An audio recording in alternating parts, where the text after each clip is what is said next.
Just here at Krash at the moment, and we're just speaking to Barton about going to Europe. Been wanting to send some of our riders to Europe for a couple of years now. Seems ideal to send two of Australia's young hotshots over there to compete on the world stage. The trip sort of came about, it was kind of mentioned when we went to New Zealand for Festival of Freeride. It wasn't set in stone there, it was just kind of a thought. Festival of Freeride really did probably seal the deal. I mean, the boys went there and they represented the company well and they ride unbelievable. And that sort of, I think, got Barton keen to send us to give the World Tour a crack. So after we negotiated the boys' contracts, we hooked them up with Predators.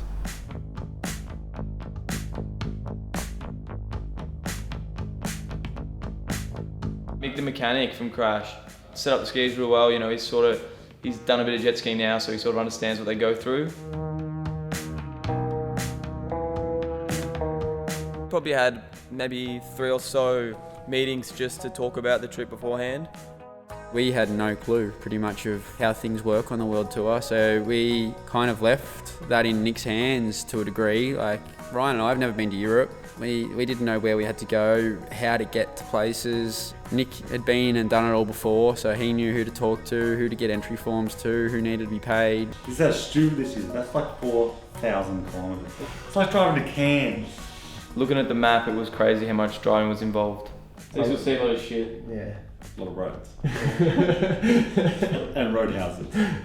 Yeah, even if something goes wrong over there dramatically, like what we can do to sort it. It's not like we have the comfort of knowing a person that we can call up. It's a 12-hour trip from there to there. I don't know, 6,000 or 7,000 Ks all up will do, I'll tell you that. Organising the trip was really straightforward. All we had to do was pack the skis and that was fine. Yeah, I heard Barton had a couple dramas packing the skis. Going shit out. The last day, frantic, rebuild, fix parts, service parts, courier rocks up half an hour early. Skis got to be on the plane by 4, otherwise they're going to miss the event. Tomorrow's a public holiday, so apart from that, yeah, it's going great. Pre-world title maintenance. Yeah. So the boys had been training pretty hard. Joel turns up and steering cables, spliced, and a few other bits and pieces on the weekend. He'd been going pretty hard.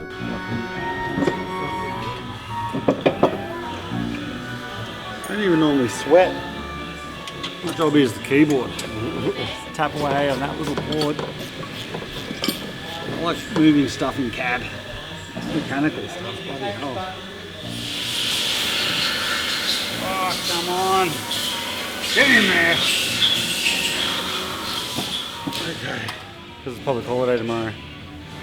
They booked the freight in for Wednesday, but then they worked out if it'll get there by the time you guys get there, but it may not clear customs in time.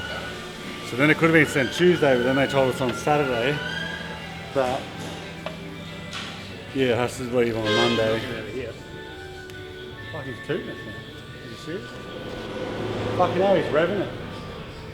Fuck, he started tooting, now he's revving. He must be really getting fired up. By the end of it, the courier driver was tooting and revving his truck. I'm like, what's that about? As if we're going to move faster because you're out there revving your truck.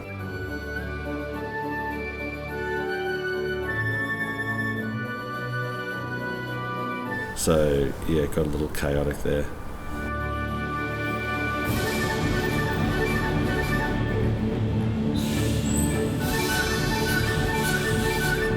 Like, a trip definitely wouldn't have been possible without Nick, Adelia and Chris. Like, they all put in all their effort to get us over there. They paid to send our skis there, paying for the van, event fees, sending a film guy. Yeah, we couldn't have done it without them, thanks to everyone at Krash. Flying out of Melbourne at 3:30. Got there, had lunch, a couple beers, just talking about the trip, getting all pumped up. Yeah, the flight was unreal. 10 hours sleep, rocked up in Paris, ready to go. Like, went to pick up the van. Got the car, then it was on to try and get the skis.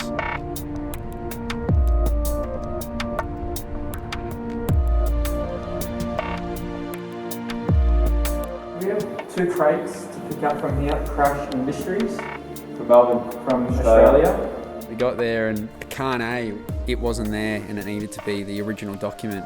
Get there and they say we can't take the skis today because we didn't have the carnet, which is the carnet is like a passport for our jet skis, so we have to pay tax. Until that gets here, our skis are stuck.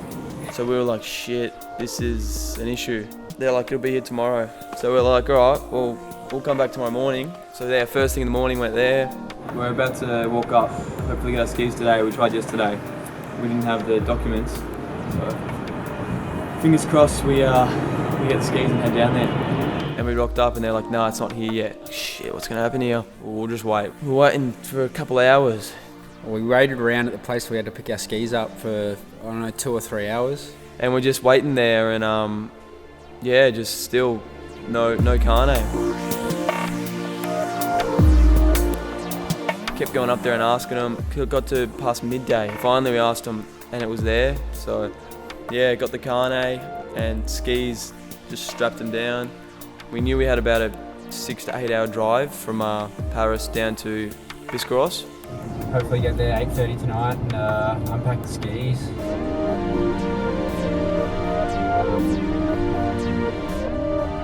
We got down there about 10 o'clock at night, I think.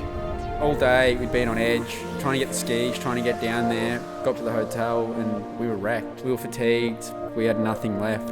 We got there so late that we decided, screw it, let's go to sleep.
Qualified first and I think I qualified 4th.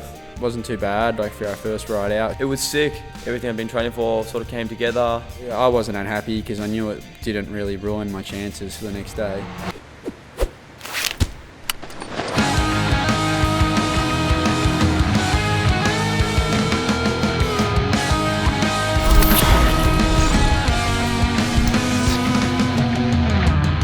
After a night on the town, in a blacked out hotel room, and a ton of regret, you're the only one I want. In the space of an hour, with the only one I know. Am I wasting my time? 'Cause you're the only one I love. Could you give me a reason to swing high and swing low? Sweet chariot, I'm gonna get you alone. Could you give me a reason to move fast and move slow? Am I breaking you down, sweet chariot?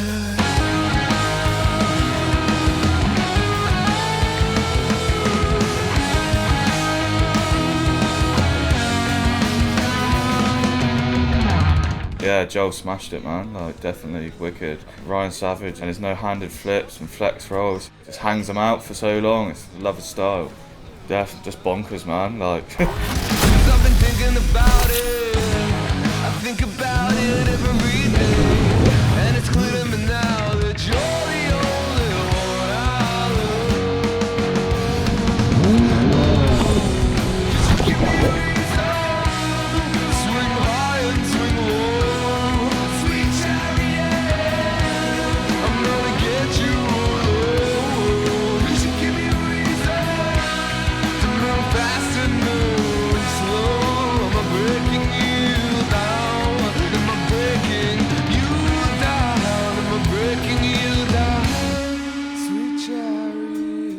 heat against Gomez. Yeah, Joel put a great run together. He was stoked. He came in, I gave him the shuckers from the beach, and yeah, he was pumped, like shaking his head, real happy.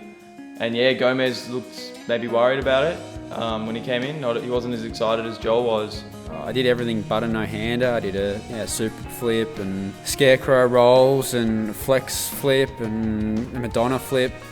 So that was the thing that I thought would be the deciding factor.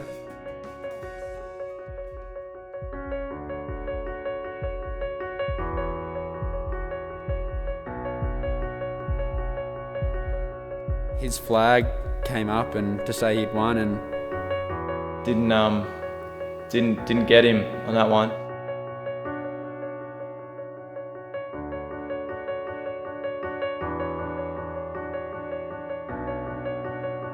to say I was disappointed was probably an understatement. Don't take anything away from him whatsoever. Like, he is a great rider.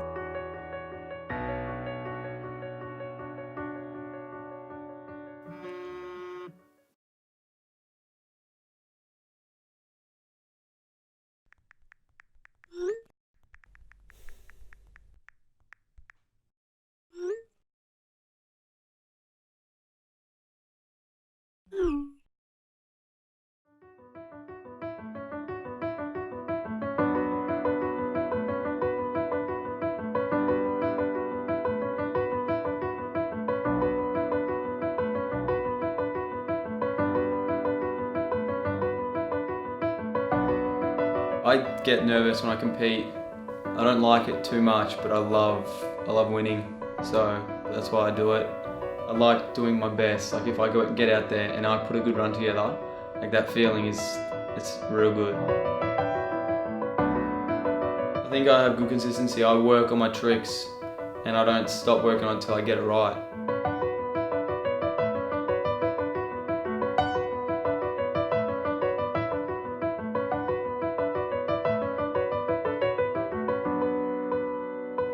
I was pumped up, everyone was saying, yeah, sick ride. I was quite confident and was like, yes, it's all happening, sort of thing.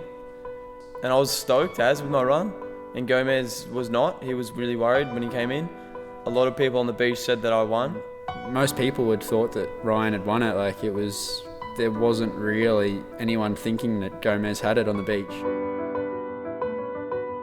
Then yeah, they didn't think about it much, and they just straight away, Gomez goes through, I'm knocked out. And I was just like shocked, really. For me, my opinion, they need to do better surf ride, but they have good tricks, a little details, but that's first time, just learning more, young guys. Very, very good for them, have been in the 4th, 5th place, The results in France, I suppose, are something to build off for our first round. But that's the sport, and we're new to competing, and it's all learning, and I guess that's what you take from it. Hopefully better things to come.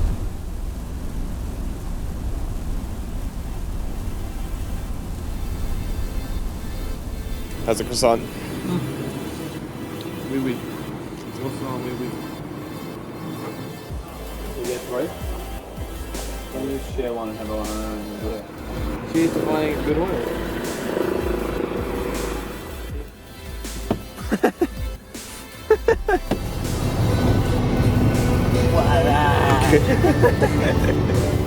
No, the fucking thing's like blocked up or something. The shower's not actually draining. Yeah.